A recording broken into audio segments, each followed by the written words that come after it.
네, 교회 여러분 안녕하십니까? 7월 9일 금요일 새벽 예배 시작하도록 하겠습니다. 우리가 함께 나눌 성경 말씀은 마태복음 15장 32절에서 39절 말씀 되겠습니다. 봉독해 드립니다. 예수께서 제자들을 불러 이르시되 내가 무리를 불쌍히 여기노라. 그들이 나와 함께 있은지 이미 사흘임에 먹을 것이 없도다. 길에서 기진할까 하여 굶겨 보내지 못하겠노라. 제자들이 이르되 광야에 있어 우리가 어디서 이런 무리가 배부를 만큼 떡을 얻으리이까. 예수께서 이르시되 너희에게 떡이 몇 개나 있느냐. 이르되 7개와 작은 생선 2마리가 있나이다 하거늘 예수께서 무리에게 명하사 땅에 앉게 하시고 떡 7개와 그 생선을 가지사 축사하시고 떼어 제자들에게 주시니 제자들이 무리에게 주매 다 배불리 먹고 남은 조각을 7광주리에 차게 거두었으며 먹는 자는 여자와 어린이 외에 4,000명이었더라. 예수께서 무리를 흩어보내시고 배에 오르사 마가단 지경으로 가시니라. 아멘. 네, 오늘은 이제 4,000명을 먹이신 사건이 이제 나오는데요. 이제 성경을 읽다 보면은 우리가 이제 이 14장에 나온 오병이어의 사건과 이 사건을 구분하지 못하거나 한 사건으로 기억하면서 15장의 이 사건을 기억하지 못하는 그런 분들도 많이 계신 것 같아요. 그런데 이 두 사건은, 그러니까 5,000명을 먹인 사건과 4,000명을 먹인 사건은 별개의 사건입니다. 그러니까 2번 있었던 거죠. 특별히 이제 마태는 이제 16장 9절과 10절에서 뭐라고 지금 얘기하냐면은 다시 한번 이제 그 4,000명을 먹인 거를 기억하지 못하느냐 이런 말을 하면서 지역에 대한 이야기를 하거든요. 지역에 대한 이야기가 이제 뭐 뒤에 보면은 제가 찾아야 되는데 어쨌든 마가단 지역, 마가단 지역이라는 이제 이야기를 하면서 이 지역이 전혀 다른 앞서 나타난 이야기와는 다른 완전한 이방 지역에서 일어난 사건이라는 것을 분명히 서술을 하고 있는 것을 이제 볼 수가 있습니다. 그런데 각기 다른 지역에 다른 시간에 일어난 지역인데 중요한 것은 앞선 상황은 갈릴리에서 일어난 사건이고 오늘 일어난 사건은 이방 지역에서 일어난 사건이라는 특색이 있고요. 더군다나 이제 그 전체적인 이야기 구조는 다 똑같지만 세부적인 표현에서 몇 가지 차이가 일어나는 게 있는데 앞선 오병이어의 사건에서는 이제 남은 음식이 12바구니에 거쳤다 이렇게 되어 있습니다. 그건 어린아이 도시락 같은 건데 12개로 모인 거고요. 오늘 여기 말씀에는 남은 음식이 7광주리다 37절에 그렇게 표현이 되어 있는데 여기 광주리도 사실은 이방인을 상징하는 것이고요. 이게 지금 바구니보다 매우 큰 것인데 뭐 특별히 뭐 더 많이 모였다 뭐 이렇게 하는 것보다도 이 용기에 대한 이름이 이방인 지역에서 이방적 의미에서 쓰여지는 그런 이제 의미라는 거예요. 그러니까 광주리라는 단어가 사도행전 9장 25절에도 지금 요게 나오는데 요거는 이제 이런 내용이 있습니다. 그의 제자들이 밤에 사울을 광주리에 담아 성벽에서 달아내리니라 뭐 이렇게 되어 있는데 이제 사도 바울이 다메섹에서 탈출하면서 유대인들의 살해 위협을 피하고자 이 광주리, 이 음식 쓰레기를 버리는 광주리를 타고 다메섹을 탈출했거든요. 그러니까 이게 이제 이방 지역에서 두루 통용되는 용기들이에요. 이제 그런 점에서 매우 또 다르고요. 더군다나 이제 그 7병이어죠 여기는.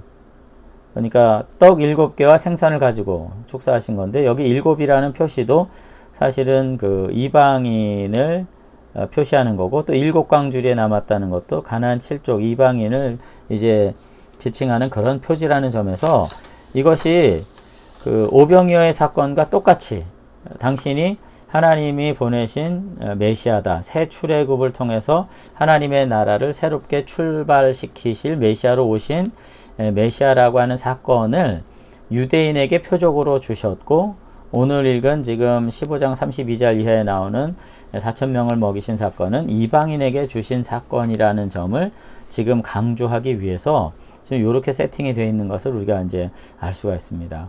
그러니까 이제 결국은 제가 말씀드렸듯이 15장의 첫 번째 나오는 정결 예식에 대한 정결 규례에 대한 논쟁도 이방인에 대한 언급을 위해서 지금 등장하고 있는 거고요.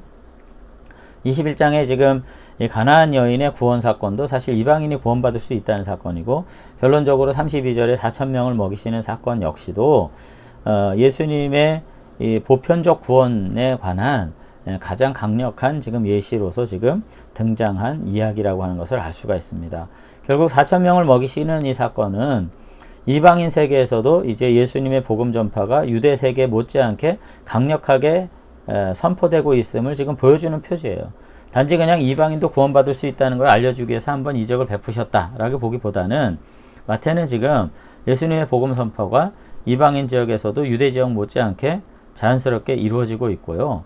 이제 앞으로 제자들의 직면할 세상은 어떤 유대인이냐 이방인이냐 하는 어떤 차별을 가지고 생기는 어떤 유대적 질서 아래서 이제 살아가는 것이 아니라 차별이 없는 새로운 질서 가운데에서 사역하고 하나님의 나라를 선포해야 될 수밖에 없음을 보여주는 그와 같은 이제 새로운 메시지가 오늘 본문을 통해서 이제 전달되고 있다고 하는 것입니다. 결국은 유대인과 이방인의 구분이 없는 보편적인 세계, 그것이야말로 하나님의 나라가 온전히 이루어질 나라라고 하는 것을 이제 상징하고 있는 것이고요.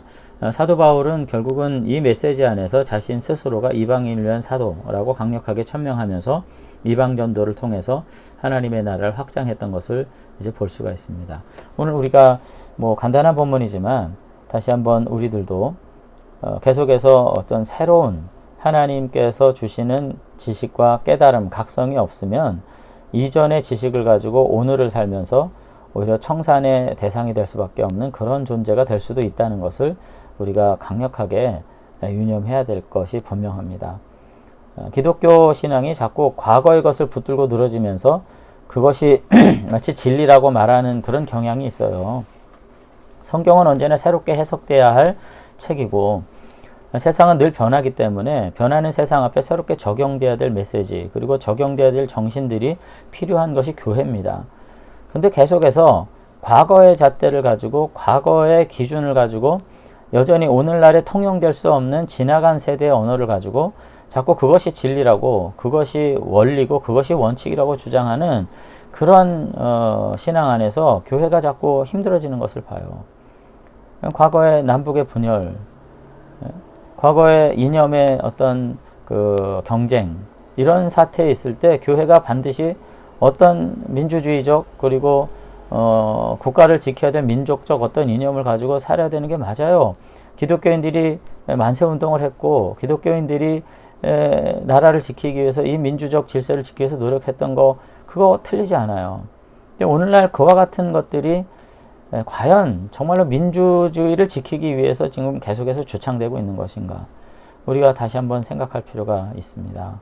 계속해서 우리가 본질에서 우리가 다시 한번 입각해서 우리 시대를 새롭게 바라보고 우리 시대에 해답을 줄 수 있는 교회로 성도로서 우리가 살아가지 못한다면 우리는 15장 최초에 나오는 그 바리새인들과 서기관들처럼 너희 시대가 끝냈다고 선포되는 저는 그 말씀이 나는 너희들과 해석이 다르다 이렇게 읽어지지가 않아요. 너희가 장로들의 유전을 가지고 인간의 말로 하나님의 가르침을 폐하였다는 이 예수님의 이 엄청난 선포는 나는 너희들과 해석이 다르니 날 따르라고 하신 말씀이라기보다는 너희들의 시대는 이미 끝났다.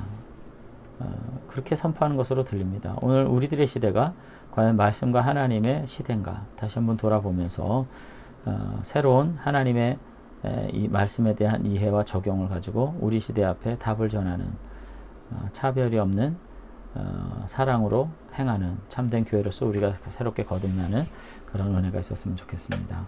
기도하겠습니다. 하나님 15장을 보면서 오늘 우리의 현주소를 돌아봅니다.